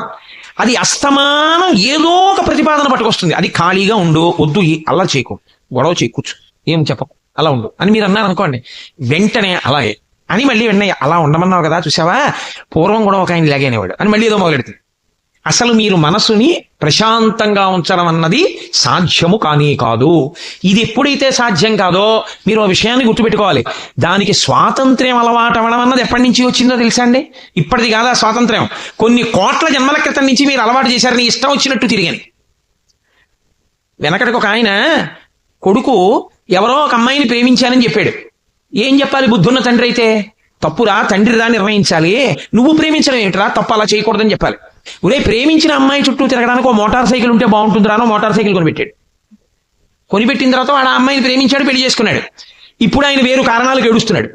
ఏమిటి ఉపయోగం? నిన్ను మోటార్ సైకిల్ కొనిపెట్టమని ఎవరు చెప్పారు? స్వేచ్ఛా స్వాతంత్రం ఇచ్చావు, ఇప్పుడు నువ్వు అనుభవిస్తున్నావు. అలా స్వేచ్ఛ ఇచ్చేసాం మనసుకి మనం. దాన్ని మన అదుపులో ఉంచుకోవడం అంటే బుద్ధి దాన్ని అదుపులో పెట్టడం కలిగినటువంటి శక్తి నుంచి అది తప్పుకుంది. అది సర్వస్వతంత్రం అయిపోయి దాని పని ఏమిటంటే బుద్ధి చెప్పాక మనం చేద్దామనడం దానికి అలవాట్లేదు. నేను చెప్తూనే ఉంటాను, ఒక్కొక్కసారి బుద్ధిని వంచేస్తాను అని అది ఏం చేస్తుందంటే చెబుతూనే ఉంటుంది, వద్దు తప్పు, అలా చేయకూడదు ఉంటుంది బుద్ధి. అలా అంటారు కానండి, ఏం పర్వాలేదా, అలా అక్కడ చూడండి వాళ్ళు చేయలేదా, ఇలా వీళ్ళు చేయలేదా, ఏమిటి తప్పు? లోకంలో చాలా మంది ఉన్నారు తెలుసా అండి, ఇది తప్పని తెలిసి చేస్తుంటారు. నాకు మొన్ననే రైల్లో ఒక ఆవిడ కనబడ్డారు. నేను నెల్లూరు నుంచి వస్తుంటే ఆవిడ నాతో అన్నారు, నేను వెళ్ళిన శివాలయాల్లో కల్లా అర్చకులు ఎప్పుడైనా పక్కకి వెళ్ళగానే లోపలికి వెళ్ళి శివలింగాన్ని కౌలించుకుంటానన్నారు. ఎందుకు అలాగని అడిగాను నేను. అడిగితే ఆవిడ అన్నారు, నేను అలా చేయకుండా ఉండలేను అన్నారు నాతో. అలా చేయకుండా ఉండలేను అన్నప్పుడు చేయకుండా ఉండాలి, అలా చేయకూడదని మీకు తెలియదా అన్నాను. అంటే చేయకూడదని నాకు తెలుసు అన్నారు. అందుకే నేను రమణాశ్రమానికి వెళ్ళినప్పుడు నన్ను అందరూ ఎన్ని శివలింగాలు పాడు చేసామని అడుగుతుంటారు అన్నారు ఆవిడ. అంటే అలా శివాలయంలోకి వెళ్ళి ఒక ఆడది శివలింగాన్ని కౌగిలించుకోవడం అనేటటువంటిది ధర్మ విరుద్ధమని, అలా చెయ్యకూడదని, దాన్ని శాస్త్రం అంగీకరించదని, శాస్త్రము ప్రమాణం తప్ప మన బుద్ధులు ప్రమాణాలు కావని, ప్రమాణం చెప్పవలసింది శాస్త్రమే తప్ప నేను కాదని ఆవిడికి తెలుసు. శ్రీశైలం లింగాన్ని కౌగిలించుకో, ఎందుకంటే అది సాక్షాత్తుగా ధూళి దర్శనాన్ని అనుమతించిన లింగం. అనుమతించని లింగాలన్నీ వెళ్ళి కౌగిలించుకోవడం ఏమిటి అంటే, నేను ఏదో కారణం మీద అర్చకుడు కాస్త పక్కకి వెళ్ళే వరకు అక్కడే ఉండి ఆయన అలా వెళ్ళగానే లోపలికి వెళ్ళి కౌగిలించుకుంటానండి అన్నారు. ఆవిడేమీ పనికి మాలిన వ్యక్తి కాదు, చాలా భక్తురాలు. అసలు ఆవిడికి కొన్నాళ్ళు పోయాక PhD ఇస్తారేమో అని నాకు అనుమానం. ఆవిడంత గొప్ప పని కూడా చేస్తున్నారు ఈ మధ్యకాలంలో. మరి ఆవిడ అలా చేయడం ఏమిటి అలాగా అంటే మనసు యొక్క బలహీనతని ఆవిడ దాటలేకపోతోంది. అలా పట్టుకోకూడదు శివలింగాన్ని అని తెలుసున్నా ఆవిడ మనసు అదే చెప్తుంటుంది, పట్టుకో పట్టుకో పట్టుకో అని చెప్తుంటుంది. బుద్ధి పట్టుకోకూడదు పట్టుకోకూడదు అని చెప్తుంటుంది, కానీ బుద్ధిని నిర్ణయం చెయ్యనివ్వదు, బలహీనం చేసి మనసు బలవత్తరం అవుతుంటుంది. ఈ అవడంలో దానికి వచ్చిన లక్షణం ఏమిటో తెలుసా అండి? అది ప్రాణం మీద ఆధారపడుతుంది. మీ ప్రాణము ఊపిరి మీద ఆధారపడుతుంది. ఊపిరి ఆయుర్దాయం ఉన్నంత కాలం ఉంటుంది. ఆయుర్దాయం ఎంతకాలం ఉంటుంది? ఈశ్వరుడి శాసనం అయ్యే వరకు ఉంటుంది. ఈశ్వరుడు శాసనం ఎంతవరకు ఉండాలని చేస్తాడు? ప్రారంభం అయిపోయే వరకు ఉండమని చేస్తాడు. నువ్వు ఇన్ని పనులు చేయాలని ఉంటుంది ఈశ్వర శాసనంలో. అవి అయిపోయాయి అనుకోండి, వయసుతో సంబంధం ఉండదు, తీసేస్తారు. ఈశ్వరు అయిపోయింది వచ్చేయి అంటాడు. కాబట్టి ఆయన ఇచ్చిన ఆయుర్దాయంలో నువ్వు చేసేయాలంతే, ప్రారంభ కర్మలు అనుభవిస్తూ ఉండాలి. ఇప్పుడు ఈ మనసు ఏం చేస్తుందంటే ఇది ఊపిరి మీద ఆధారపడుతుంది కాబట్టి చిట్ట చివరి ఊపిరి వరకు అది ఉంటుంది. మీరు ఇది బాగా జ్ఞాపకం పెట్టుకోవాలి. అది ఏం చేస్తుందంటే ఊపిరి బాగా తీయగలిగిన నాళ్ళు దాని పని ఏం చేస్తుందంటే రుచి అడుగుతూ ఉంటుంది. రుచి అంటే సంస్కృతంలో వేదాంతమునందు రుచి అంటే నాలుకతో తినే రుచి కాదు, అనుభవమును అడుగుతుంది. అది ఎలా ఉంటుందంటావు అంటుంది. సరే, దాన్ని అనుభవించాడు అనుకోండి, దాన్ని అనుభవించాడు అన్న మాటని మీరు శాస్త్ర ప్రమాణంతో ఆదరించవలసి ఉంటుంది. దాన్ని అనుభవించాడు అంటే నా ఉద్దేశంలో ఏంటంటే ఏదో పులిహార తినాలనుంది, పులిహారని తిన్నాడు అని, అంతకన్నా హేయమైన మాట నేను మాట్లాడటం లేదు అని మీరు గుర్తించవలసి ఉంటుంది. ఏవి ఆ పరిధిలోకి వచ్చినా నేను అలా ప్రయోగించట్లేదు. పులిహార తినేశాడు, రుచి అది ఏం చేస్తుందో తెలుసా అండి? నాలుక ఇది ఇలా ఉంటుంది పులిహార అనగానే వాసన రికార్డ్ చేస్తుంది. ఇది మనసుకున్నటువంటి బలవత్తరమైన శక్తి. అందుకే మనసులో కొన్ని భాగములు పడుకుంటాయి. ఎప్పుడు మనసు అంతా లీచి ఉండదు అని చెప్తారు మనస్తత్వ శాస్త్రవేత్తలు. శంకరాచార్యుల వారి కన్నా మనస్తత్వ శాస్త్రవేత్తలు అసలు అది ఏం చేస్తుందంటే రికార్డ్ చేస్తూ ఉంటుంది. అందుకే చూడండి, మామిడి పండు అన్నాను అనుకోండి అది ఎలా ఉంటుందో, కొత్తపల్లి కొబ్బరి అన్నాను అనుకోండి అది ఎలా ఉంటుందో, దాని తొక్క పలచగా ఉంటుంది, దాన్ని ఇలా ముట్టుకుంటే కన్నం పడుతుంది, దాని రసం తీయగా ఉంటుంది, అన్నీ చెప్తుంది. రుచి వాసన అది గుర్తెట్టుకుని ఏమంటుందంటే ఇంకొక నెల పోయింది అనుకోండి, అవసరమైతే ప్రావిడెంట్ ఫండ్ లోనన్నా పెడదాం కానీ 4 పరకలు కొత్తపల్లి మామిడి పండు తెచ్చుకుందాం, కొత్తపల్లి కొబ్బరి అంటుంది. రుచి వాసన రుచి వాసన ఈ మనసు ఏం చేస్తుందంటే బాగా పెట్టుకుంటూ ఉంటుంది. ఇందులో అలా తిరుగుతూ ఉంటుంది ఎప్పుడు. ఈ తిరగడం ఏం చేస్తుందంటే బలపడుతుంది కొన్నిటి ఎందు. బాగాను సెటిల్ అయిందంటారు చూసారా, షుగర్ వచ్చిన వాళ్ళకి కొత్తల్లో మీరు ఇంకా సెటిల్డ్ డయాబెటీసా అంటారు. వచ్చి ఇవాళ వస్తుంది రేపు తగ్గిపోతుంది, 4 రౌండ్లు వాకింగ్ చేస్తే. కొన్నాళ్ళు పోయిన తర్వాత ఏం చేస్తుందంటే 2 రౌండ్లు వాకింగ్ చేసినా 3 రౌండ్లు వాకింగ్ చేసినా ఆ భోజనమే చేస్తే మాత్రం రీడింగ్ కనబడుతూనే ఉంటుంది. అంటే సెటిల్ అయింది డయాబెటీస్ అంటారు. ప్యాంక్రియాస్ యూజ్ చేయడం మానేసింది అనమాట ఇన్సులిన్ని. అలా సెటిల్ అవుతుంది మనసు. ఒక దాని మీద బాగా వ్యామోహాన్ని పెట్టుకుంటుంది, దాన్నే తిప్పుతుంది, దాన్నే రుచి వాసన రుచి వాసన రుచి వాసన. ఇది ఎంత తొందరగా అడుగుతుందో తెలుసా అండి? అసలు ఒక స్థితిలో తన కంటి ముందు కనపడకపోయినా, తన నాలుక మీద ఉండకపోయినా తాను ఊరుకోలే, అలా అయిపోతుంది. నేను హేయమైన ప్రయోగం చేశానని మీరు అనుకోవద్దు. కొంతమంది చూడండి, కాఫీ తాగడం కన్నా టీ తాగడం కన్నా ఆ రెండే దోషభూయిష్టం. ఆ రెండిటికన్నా కూడా మద్యాన్ని సేవించడంలో వాళ్ళు అది లేకపోతే ఇక బ్రతకలేనన్నట్టే ఉంటారు. ఇది అది రుచి ఎందు బాగా నిలబడిపోయి నువ్వు ఇది తాగితే చచ్చిపోతావురా అని డాక్టర్ గారు చెప్పినా సరే చచ్చిపోయినా పర్వాలేదు కొంచెం తాగుతారంటే, అంటే అంత వాసనా బలం కింద పట్టుకుంటుంది. ఇప్పుడు దీన్ని వ్యామోహం కింద మారుస్తుంది. మార్చి దానికి ఉన్న తమాషా ఏమిటంటే అది ఆఖరి ఊపిరి ఉన్నంతసేపు ఉంటుంది కదండి, ఆఖరి ఊపిరి ఆగిపోతోంది దానికి తెలుస్తుంది. ఆఖరి ఊపిరి ఆగిపోతోందని తెలియగానే 5 జ్ఞానేంద్రియములలో ఉన్న శక్తుల్ని ఉపసంహారం చేస్తుంది మనస్సు. మనస్సుకు ఒక్కదానికి ఆ శక్తి ఉంది, దానికి ఉపసంహార ప్రక్రియ తెలుసు. అందుకే మీకు నిద్ర ఎందు ఏం చేస్తుందంటే జ్ఞానేంద్రియములలో ఉన్న శక్తుల్ని ఉపసంహారం చేసి తనలోకి తీసుకుంటుంది. కన్ను కొంచెం తెరిచుంటుంది, కానీ మీరు ఆయన కంటి ఎదురుగుండా తీసుకెళ్లి ఓ పువ్వు పెట్టారనుకోండి, ఆయన ఏం చూడడం. కంటిలో చూడగలిగిన శక్తిని మనసు లాగేసుకుంటుంది తనలోకి. చెవి పక్కకి వెళ్ళేదో మాట్లాడారనుకోండి, ఆయనకి వినపడదు, చెవి వింటుంది. ఎందుకంటే ఒక శబ్ద ప్రకంపన వస్తే దీనిలో ఉన్నటువంటి కర్ణభేరి కదులుతుంది, కర్ణభేరి కదిలితే చెవికి వినపడుతుంది ఆ మాట. కాబట్టి చెవి వింది, కానీ ఆ మాటని మనసు పుచ్చుకోదు, ఎందుకంటే వినగలిగిన శక్తిని లాగేసి తనలో పెట్టేసుకుంటుంది. చర్మం మీరు ఇలా ముట్టుకున్నారనుకోండి తెలియదు, స్పర్శేంద్రియ శక్తిని లాగి తనలో పెట్టుకుంటుంది. పెట్టుకుని కాసేపు ఏం చేస్తుందంటే ఈ 5 తన ఎందుంచుకుని తాను ఒక తమాషా చేస్తుంది కాసేపు. అందుకే సృష్టి స్వప్నావస్థతో పోలుస్తుంది వేదాంతం. స్వప్నావస్థ సృష్టికి ప్రతీక. అది ఏం చేస్తుందంటే తనకి ఏది ఇష్టమో దాన్ని చూపిస్తుంది. ఈ కంటి శక్తి తనలో పెట్టుకుంది కదూ. ఇప్పుడు ఆ శక్తిని తనలో పెట్టుకుని మీరు ఎప్పటి నుంచో చూద్దాం అనుకుంటున్న కాశీ పట్టణాన్ని తనకి చూపిస్తుంది. విచిత్రం ఏమిటో తెలుసా అండి, తను చూడండి చూపిస్తుంది. తను చూడండి కూడా ఊహతో చూపిస్తుంది. ఎలా చూపిస్తుందో తెలుసా తమాషా? ఒక్కొక్కసారి ఏదో నేను ఇక్కడ ఉపన్యాసాలు అయిపోయిన తర్వాత ఇంకో ఊరు ఉపన్యాసాలకు వెళ్ళవలసి ఉందనుకోండి, నేను రాత్రి పడుకుని నిద్రపోయే ముందు నేను అక్కడికి వెళ్ళిన తర్వాత నాకు గోపాలకృష్ణ గారికి కలిపి వాళ్ళు ఒక గది ఇస్తారా, నాకు గోపాలకృష్ణ గారికి 2 గదులు ఇస్తారా? ఒకవేళ ఒకే గది ఇస్తే గోపాలకృష్ణ గారు చాలా ఇబ్బంది పడిపోతారే. నేను పడుకున్న మనసం మీద ఆయన పడుకోరు, నేను కూర్చుంటే నాతో సమానంగా కుర్చీలో కూర్చోరు, నేను ఏదైనా తింటుంటే ఆయన తినరు, నేను తింటే తప్ప తినరు, ఆయన చాలా ఇబ్బంది పడిపోరు పాపం. వేరే గది ఉంటే ఆయనకి ఇబ్బంది ఉండదు, పడుకోవాలనుకుంటే కాసేపు పడుకుంటారు. వీళ్ళు 2 గదులు ఇస్తున్నారా, ఒక గది ఇస్తున్నారా అడగడం మర్చిపోయానే అని నేను అనుకున్నాను అనుకోండి. అది తన ఊహలతో నాకు ఇవ్వబోయే విడిదోటి చూపిస్తుంది. నేను అక్కడికి వెళ్ళినట్టు, ఓ గది ఇచ్చినట్టు, ఆ గదిలో ఒకటే ఫ్యాన్ ఉన్నట్టు, అది తిరుగుతున్నప్పుడు పెద్ద చప్పుడు వస్తున్నట్టు, ఆ ఫ్యాన్ కింద తీరా సింగిల్ కాట్ ఉన్నట్టు, గోపాలకృష్ణ గారు కింద పడుకున్నట్టు, గోడల మీద బొద్దింకలు ఉన్నట్టు, దోమలు. అయ్యో ఈయన ఎలా పడుకుంటారు పాపం, ఇదేంటి వీళ్ళని అడుగుదామంటే వీళ్ళందరూ వెళ్ళిపోయారు, ఉపన్యాసం అయిపోయాక అడగడం మర్చిపోయానని నేను బెంగ పెట్టుకుంటున్నట్టు, ఈ బెంగలో ఉలిక్కిపడి నేను లేచినట్టు, దిక్కుమాలలో కూడా నిద్రలో కూడా ఇంకా నాకు ఈ విడిదిలు ఉపన్యాసాలేనా అని మళ్ళీ 2 గుటకలు నైళ్ళు దాకా పడుకున్నాను అనుకోండి, ఊరుకుంటుంది. ఇవన్నీ ఎక్కడివో తెలుసా అండి, మీరు పడుకోబోయే ముందు ఆ కంటిలోని శక్తిని ఉపసంహారం చేసి తను ఏది చూపించాలనుకుంటుందో అది చూపిస్తుంది. కాశీ చూపిస్తుంది, కత్తెట్టుకు మీ మీద పడ్డవాడిని చూపిస్తుంది. అందుకే నిద్రలో ఉలిక్కి పడుతుంటాడు, ఒక్కొక్కడు భయపడుతూ ఉంటాడు నిద్రలో.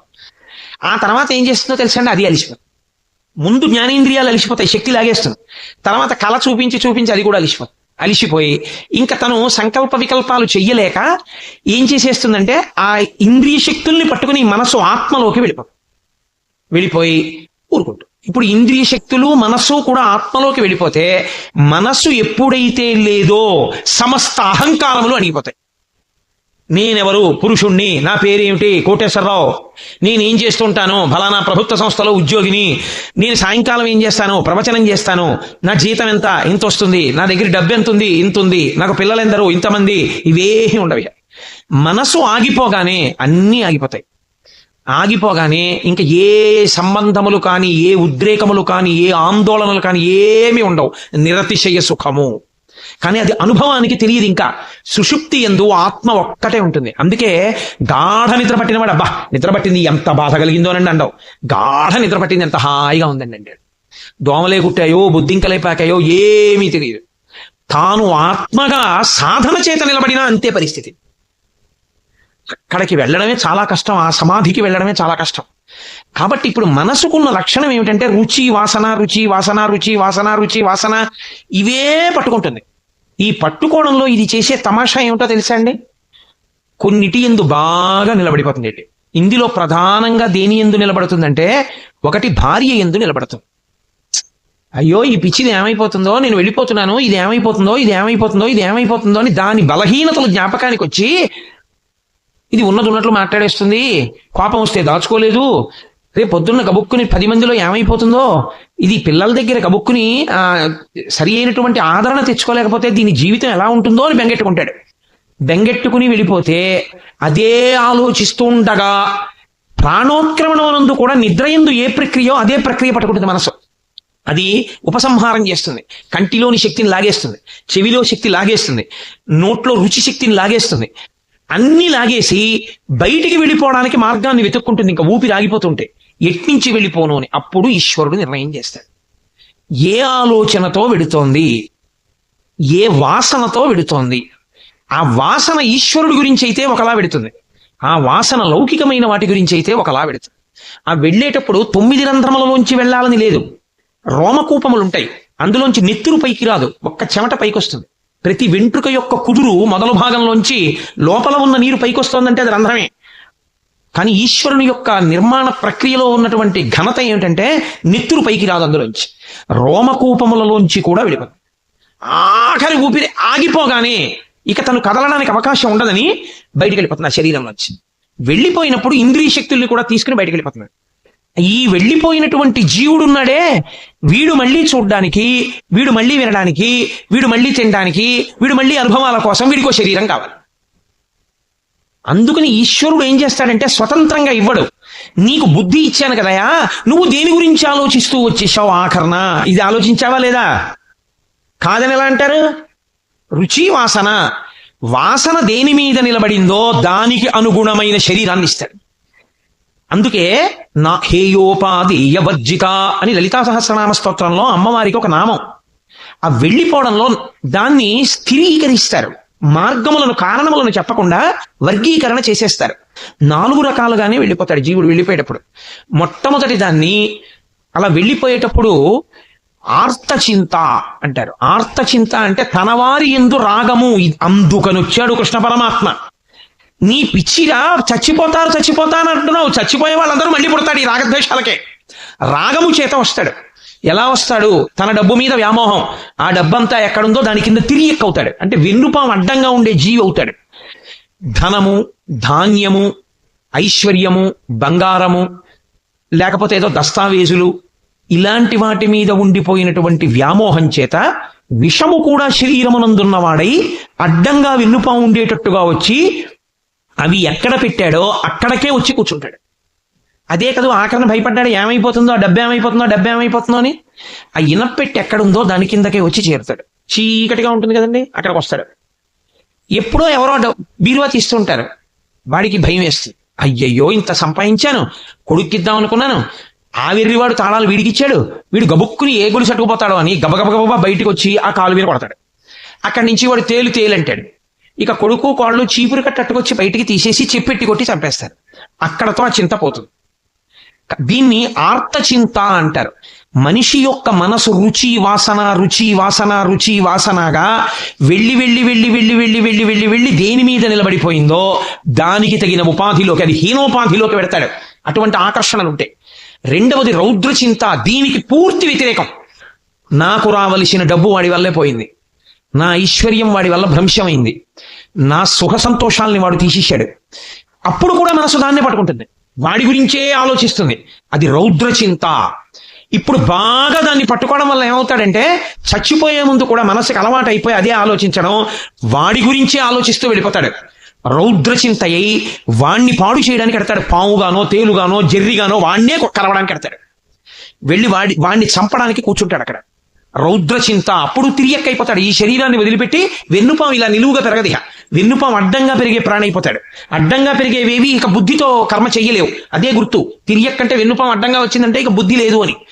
అప్పుడు తిరియక్కుగా వెళ్ళి రౌద్రచింత చేత ఎవరి మీద శత్రుత్వం పెట్టుకున్నాడో అక్కడ కూర్చుంటాడు. మూడవది శుక్లచింత. శుక్లచింత అంటే శాస్త్రమును గురించిన పరివేదన. అరే నా జన్మాంతరంలో నాకు ఎప్పుడు తెలుస్తాయిరా ఇవన్నీ? నేను ఎప్పుడు చదువుతాను భగవద్గీత, నేను ఎప్పుడు చదువుతాను రామాయణం? నా జీవితంలో నేను ఎప్పుడైనా ఒక్క శ్లోకం విడిచిపెట్టకుండా 24,000 శ్లోకములు చాలా జాగ్రత్తగా పట్టి రామాయణంలో చదివి, టీక చదివి, తాత్పర్యం చదివి 24,000 శ్లోకాల్ని అత్యంత గౌరవంగా, మర్యాదగా, భక్తిగా చదివానా? చదవలేదు. మహాభారతం 18 పర్వాలు నేను చదివానా? 50 సంవత్సరముల వయస్సు దాటిపోయింది, 18 పర్వాల పుస్తకాలు చదవలేదు. భాగవతం 12 స్కందాలు చదివానా? నా జన్మలో నేను చదవలేదు. ఇవేమీ చదవలేదు శాస్త్ర సంబంధమైనవి. నీకు ఎక్కడి నుంచి వస్తుంది బుద్ధి రమ్మంటే? ఏతత్ శాస్త్రం ప్రమాణంతే. నీకు ప్రమాణం ఎలా తెలుస్తుంది అసలు? నీకు ప్రమాణమే తెలియలేదు, ఇక నీ జీవితానికి ఉద్ధరణ ఏమిటి? ఇక ఉద్ధరణ అన్న మాటే లేదు. కాబట్టి ఇప్పుడు ఏమవుతుందంటే తాపత్రయపడ్డాడు. అరే నేను ఇవేవి విచారణ చేయలేదు, నేను తెలుసుకోలేకపోయాను, నాకు ఇవేవి తెలియవు, నేను ఏ గురువు గారి దగ్గర కూర్చోలేదు, నేర్చుకోలేదు, సాధన చేయలేదు, వినలేదు. అయ్య బాబోయ్, ఆయుర్దాయం ఏం ఆయుర్దాయం అండి? ఓ 70 ఏళ్ళు బతికితే అందులో 20 ఏళ్ళు వచ్చేంత వరకు అసలు సరిగ్గా ఏమీ తెలియదు. 20 ఏళ్ళు వచ్చిన తర్వాత 40 ఏళ్ల వరకు వ్యామోహాలు, 50 నుంచి 70 ఏళ్ల వరకు 20 ఏళ్ళు చింత, మిగిలిపోయిన 10 ఏళ్ళు అక్కర్లేని విషయాలన్నీ పట్టుకున్నాం. బాలస్తావత్ క్రీడాసక్త, తరుణస్తావత్ తరుణీసక్త, వృద్ధస్తావత్ చింతాసక్త, పరసే బ్రహ్మణి కోపినసక్త. ఇంకా నాకు ఖాళీ ఏది? అరే నేను ఎంత పాడైపోయాను రా, నేను ఎప్పుడు చదువుకుంటాను రా అని పిల్లల గురించి బెంగపెట్టుకోవడం మానేసి అలా పుస్తకాలని చూసి కళ్ళమ్మ నీళ్లు పెట్టుకుని ఏడిచి, నాకు ఈ విషయం అర్థం కాలేదు చదివితే, నాకు చెప్పే మహాత్ములు ఉన్న రోజుల్లో నేను వెళ్ళింది లేదు, నేను నేర్చుకున్నది లేదు, నేను చదువుకున్నది లేదు, నేను అర్థం చేసుకున్నది లేదు, నేను అనుష్ఠించింది లేదు, ఆఖరికి ఇలాగే వెళ్ళిపోతున్నాను. ఈశ్వరుడు ఇచ్చిన ఈ శరీరం, ఈ బుద్ధి, ఈ చదువు, ఈ మనస్సు, ఈ తెలివితేటలు పనికి మాలినవై కూర్చున్నాయి, ఈశ్వరా నేను ఎలా బాగుపడతాను అని ఏడుస్తూ వెళ్ళిపోయాడు. ఇప్పుడు ఈశ్వరుడు ఏం చేస్తాడో తెలుసా అండి? దాన్ని శుక్లచింత అంటారు. అలా ఎవడు ఏడుస్తూ వెళ్ళిపోయాడో వాణ్ణి మహాజ్ఞాని, గొప్ప పండితుడు, గొప్ప అనుష్ఠాన తత్పరుడు, వేద ప్రమాణం ప్రకారం బ్రతికేటటువంటి ఒక మహాపండితుడికి కొడుకుగా పుట్టిస్తే ఆయన గాయత్రి ఉపదేశం చేసి సంధ్యావందనం చేయించి తండ్రి పుస్తకం అక్కర్లేకుండా పక్కన కూర్చోబెట్టుకుని కొడుక్కి విద్యాబోధ చేస్తూనే ఉంటాడు అలాగా. అంతే.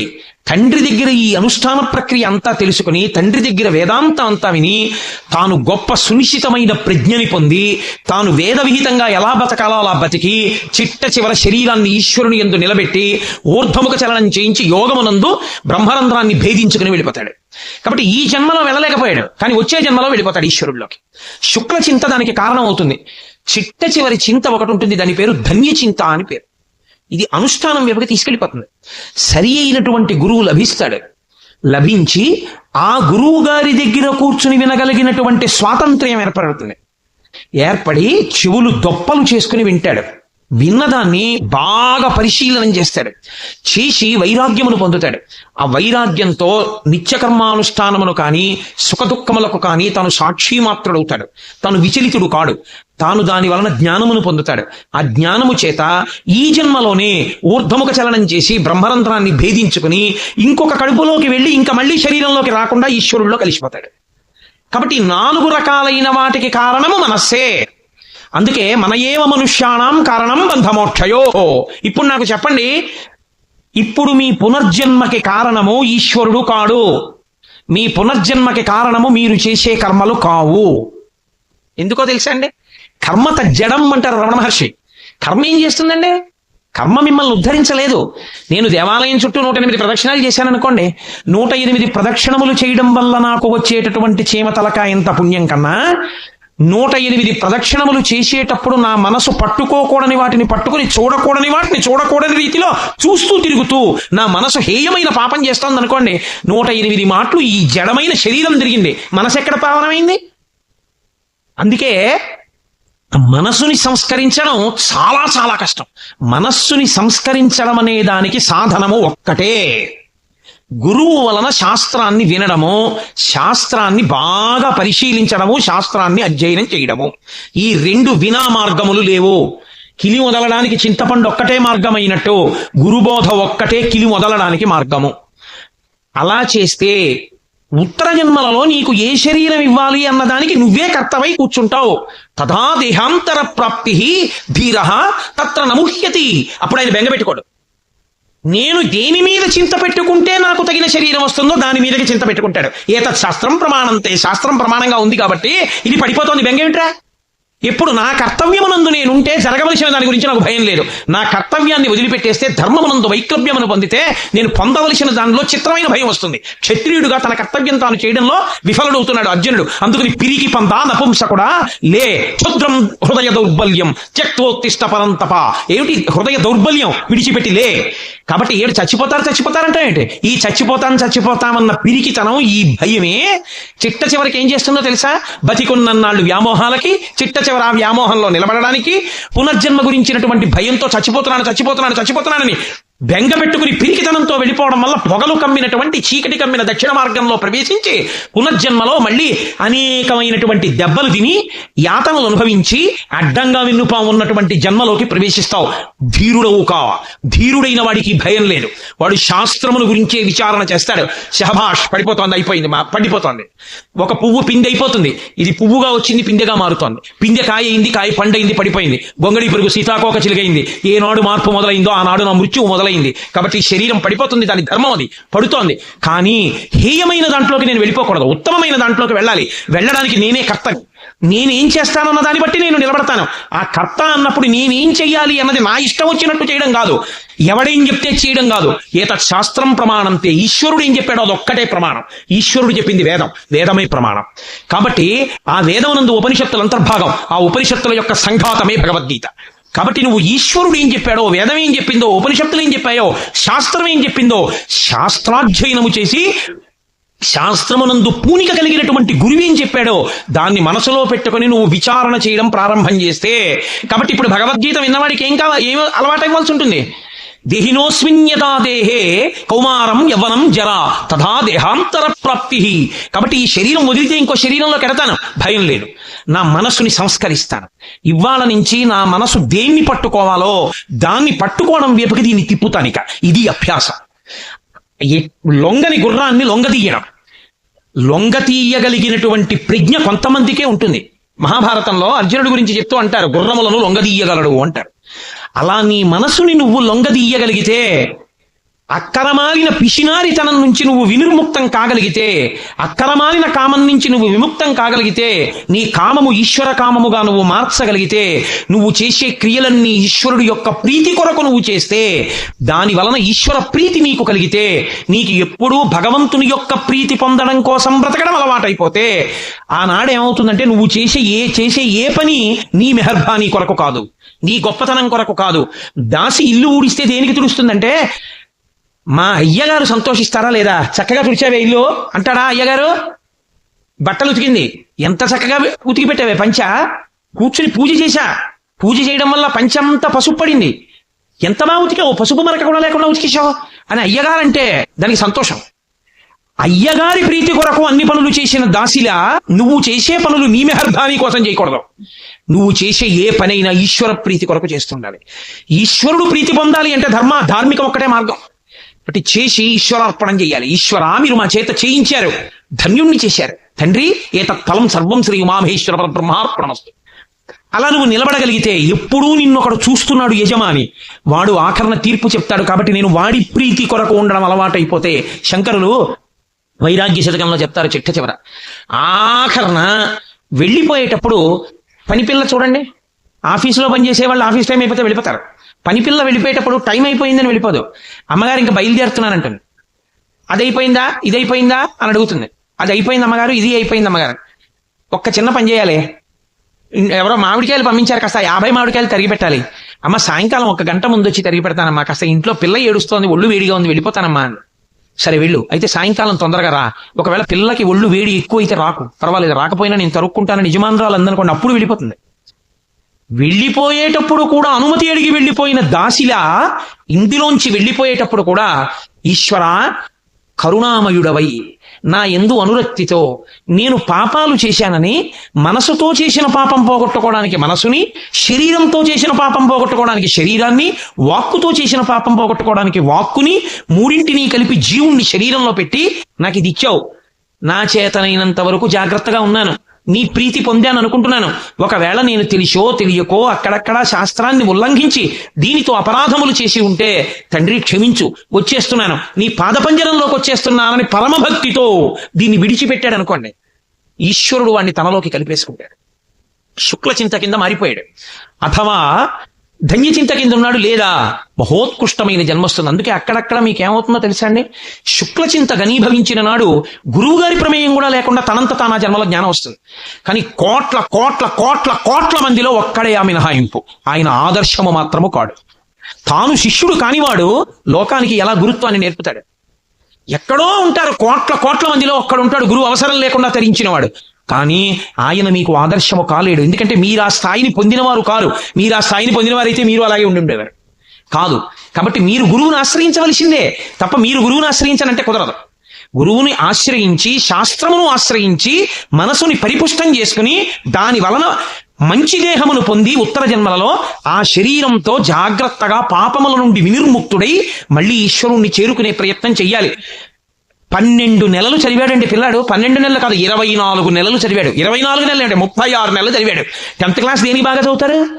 10th క్లాస్లో 96% వస్తే ఇంటర్మీడియట్ స్టార్ బ్యాచ్లో వేస్తారని. 10th క్లాస్ అంతా బాగా చదువుకుంటే ఇంటర్మీడియట్ స్టార్ బ్యాచ్లో వేశారు. మంచి పెద్ద పెద్ద లెక్చరర్లు చదివే క్లాస్లో కూర్చున్నాడు. 24 నెలల పాటు క్రికెట్ మ్యాచ్ కూడా చూడకుండా అదే పనిగా స్టాప్ వాచ్ పెట్టుకుని 90 నిమిషాల్లో 180 బిట్లు కరెక్ట్గా చేయడం దృష్టి కేంద్రీకరించి చేశాడు. ఇప్పుడు ఎంసెట్ పరీక్షకి వెళ్ళాడు. నువ్వంతకు ముందు 36 నెలలు ఎంత సాధన చేశావన్నది ఇప్పుడు నువ్వు ఈ 3 గంటలో 2 గంటలో ప్రభుత్వం అనుమతించిన సమయంలో నీ దృష్టిని ఎంత పెడతావన్న దాని మీదే నీ జీవిత సుఖశాంతులు. ఎంత బాగా చదివినా 2 గంటలు నీకు పక్క నుంచి వస్తున్నటువంటి లౌడ్ స్పీకర్ల పాటల మీద దృష్టి ఉండిపోయింది. క్యాంపస్ సెలక్షన్లో ఉద్యోగం వచ్చేటటువంటి ఇంజనీరింగ్ కాలేజీలో నీకు సీట్ రాదు. నువ్వు ఒక సామాన్యమైన ఇంజనీరింగ్ కాలేజీలో చదువుకుని బయటికి వచ్చి పట్టా చేత్తో పట్టుకుని ప్రతి ఆఫీస్ ముందుకి వెళ్ళి ఉద్యోగం అడిగి చివరికి ఉద్యోగం రాకపోతే జెరాక్స్ సెంటర్లో 1000 రూపాయలకి బీటెక్ పట్టాతో నువ్వు ఉద్యోగం చేయవలసి ఉంటుంది. ఆ 3 గంటలు నువ్వు వినియోగించలేదు. నువ్వు వినియోగించి ఉంటే నువ్వు కూడా 100% క్యాంపస్ సెలక్షన్ ఉన్నటువంటి ఇన్స్టిట్యూట్లో ఇంజనీరింగ్ చదువుకుని ఇలా ఇంజనీరింగ్ కాలేజ్లోంచి బయటికి వస్తూనే ప్రముఖమైనటువంటి గొప్ప ఆ సంస్థలో ఇంజనీర్ అయి నీకోసం వెంపర్లాడగలిగినటువంటి స్థితిలో ఒక గొప్ప కుటుంబంలో అందచందాలకి పేర్గాంచినటువంటి పిల్ల నీకు భార్య అయింది. నీకు భార్య అంత అందమైన పిల్ల వచ్చింది కాబట్టి అంత అందమైన పిల్లలు వచ్చారు. అంత గొప్ప మామగారు, అంత గొప్ప తండ్రి గారు, అంత గొప్ప ఐశ్వర్యం ఉంది కాబట్టి నువ్వు జీవితంలో అంత వృద్ధిలోకి వచ్చావు. వీటన్నిటికీ కారణం నువ్వు ఆ 3 గంటలు జాగ్రత్తగా ఒళ్ళు దగ్గర పెట్టుకోవడమే. ఈశ్వరుడు ఇచ్చే మనుష్య జన్మ కూడా ఎంసెట్ కూర్చునే 3 గంటల లాంటిదే. 70 సంవత్సరాల వయసు చాలా దీర్ఘాయుర్దాయం అని అనుకోకండి. 70 సంవత్సరాల వయస్సు మీరు కొన్నింటితో పోలిస్తే బహు తక్కువ. శబరిమలై వెళ్ళినప్పుడు చెట్లు కనబడతాయి. 5 నుంచి 6,000 సంవత్సరముల నుంచి ఉన్న చెట్లు. కొన్ని చోట్ల 10,000 సంవత్సరాల నుంచి ఉన్న చెట్లు ఉన్నాయి. కొన్ని చోట్ల ఇంట్లో దాచిపెట్టిన ఇలాంటి తివాచీలు చీమలు కొట్టేయకపోతే అవి 3 తరాలు 4 తరాల తర్వాత కూడా ఉంటాయి. ఒక్కొక్క ఇంట్లో అట్టే పెట్టేటటువంటి మంచినీళ్లు కాచుకునేటటువంటి వేడి నీళ్లు కాచుకునే రాగి బాయిలరు మా ముత్తాత గారి ముందు ఎవరో కొన్నారండి బాయిలర్ అన్నారు. ఆ బాయిలర్కు ఉన్నటువంటి ఆయుర్దాయం నీకు లేదు. నువ్వు చాలా తక్కువ నీ ఆయుర్దాయం. అందులో నీకు శాస్త్రం మీదకి దృష్టి వెళ్ళడానికి కావలసినటువంటి సమయం నిర్హేతుకంగా పోతోంది. చింత పట్టుకునే సమయం పనికి రాకుండా పోతోంది. సాధన చెయ్యగలిగిన సమయం కొద్దిగానే మిగులుతోంది.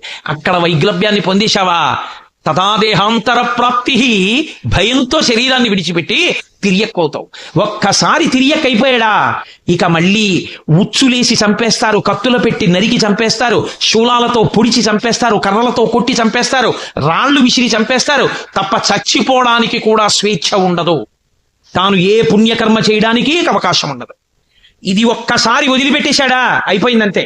ఆవు పాలు పట్టుకుని నమస్తే అస్తు భగవన్ విశ్వేశ్వరాయ మహాదేవాయ త్రయంబకాయ త్రిపదాంతకాయ త్రికాగ్నికాలాయ కాలాగ్నిరుద్రాయ అంటూ ఇక అభిషేకం చేయలేడు. ఇందులో ఉన్నంతసేపే. ఎంతసేపు ఉంటావు తెలియదు ఈశ్వరుడి శాసనం అయ్యేవరకే. ప్రతి క్షణం సద్వినియోగం చేసుకున్నావో ఉత్తర జన్మలు బాగుంటాయి, లేదో తిరుగుతూనే ఉంటాడు అలా. తదాదేహాంతర ప్రాప్తి. అలా ఎన్ని దేహాలు మారుతుంటావు ఈశ్వరుడు అవకాశం ఇస్తూనే ఉంటాడు. పోన్లే ఆ కర్మ క్షయం చేసుకో. కాబట్టి శరీరం ఎందుకు ఇస్తారో తెలుసా అండి? చేసుకున్న కర్మ క్షయం అవ్వడానికి ఇంకో అవకాశం. అప్పుడు చేసావుగా పాపం, దుఃఖం రూపంలో దీంతో అనుభవించి పోగొట్టుకో. వాళ్ళ మోకాల మీద తన్నేవు, ఈ జన్మలో మోకాలని అనుభవించు. వాళ్ళు ఎవరో అన్నం తింటుంటే విస్తర్ లాగేశావు, ఈ జన్మలో షుగరు బీపీ ఉంటాయి. పచ్చడి అన్నం తినలేవు, లడ్డూ తినలేవు, మీ విస్తర్ లాగేస్తాడు. కనీసం ఇలా గతంలో చేసిన పాపాలు పోగొట్టుకోవడానికి ఈ జన్మలో ఈ శరీరాన్ని తీసుకుని, ఏ జన్మలో పాపమో పోతోందమ్మయ్య, దరిద్రం వదిలిపోయింది ఈశ్వరా, ఎంత ప్రేమతోటో కష్టాల రూపంలో నా పాపం తీసేసేవన్నారనుకోండి, అప్పుడు ఈ శరీరం మీ పాపం పోవడానికే కారణం. దిక్కుమాలిన దేవుడు నాకే కష్టాలు ఇచ్చాడని అనుకోండి, ఇంకో పాపం వచ్చి అందులో పడుతుంది. కాబట్టి ఈశ్వరుడు అందుకని పునర్జన్మ యందు జీవుడికి గత జన్మ వాసనలు లేకుండా చేసి అవస్థల్ని మాత్రం గమనించగలిగిన శక్తిని ఉంచాడు. ఇది ఈశ్వరుని యొక్క ఔదార్యం. ఈశ్వరౌదార్యమును గుర్తిస్తే తప్ప మీరు భక్తితో ధర్మంలో నిలబడలేరు, యోగము సిద్ధించదు. అందుకే శ్లోకాన్ని అలాగే అన్వయం చేయవలసి ఉంటుంది. కాబట్టి భగవద్గీతలో ఒక్కొక్క శ్లోకం అంటే ఒక్కొక్క అమృత భాండం. అది కరదీపిక, మనిషి తరించడానికి కావలసినటువంటి జ్ఞానమును పరిపుష్టము చేయగలిగినది. సరే, ఇవాళ 15 నిమిషాలు దాటేశాను. ఇవాళ వెనకాతల నృత్య కార్యక్రమం అండి, కృష్ణలీలలు. కృష్ణుడే జగదాచార్యుడు కదూ, కాబట్టి కృష్ణలీలలు అనబడేటటువంటి నృత్య రూపకం ప్రారంభం అవుతుంది. చక్కగా మీ అందరూ కూర్చోండి. నీకేం అలాగే చెప్పి వెళ్ళిపోతున్నావు రోజు అనుకోకండి. ఒక 5 నిమిషాలు నేను కూర్చుంటాను అంటే ఏమి నీకంతా అనుకోకండి. ఏదో ఇంతకన్నా ఇంకొక ముఖ్యమైన పని ఉంటేనే నేను అలా వెళుతుంటాను తప్ప లేకపోతే అలా వెళ్ళేవాడిని కాదు. లేకపోతే నేను సభామర్యాద కట్టుబడి మీకు చెప్పింది నేను పాటించుండి ఉండేవాడిని.